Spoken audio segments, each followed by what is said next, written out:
आप देख रहे हैं पाक सिंध 24 न्यूज में हूं आपका होस्ट इरफान शेख। सक्खर से रिपोर्ट कर रहे हैं मोहम्मद लतीफ मुगल। यौम दिफा पर 300 फुट बुलंद कौमी परचम कुशाई और इंसदाद पोलियो मुहिम का आगाज।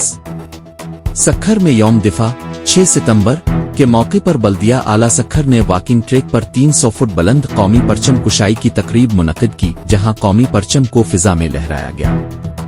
तकरीब में सिंध हुकूमत के तर्जुमान और mayor Sukkur, barrister Arsalan Islam Sheikh, deputy commissioner Sukkur doctor M Raja Dharejo, lieutenant commander navy Faiq Shah, district and session जज अमीर अली माइज और दीगर अहम शख्सियात ने शिरकत की।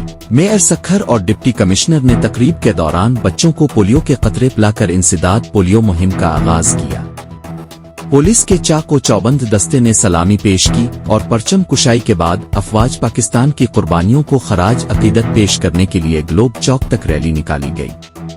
मुकर्रीन ने कहा कि 6 सितंबर 1965 को पाकिस्तान की अफवाज ने बहादुरी से सरहदों की दिफा की और आज भी हमारी कौम अपने इदारों पर फख्र करती है।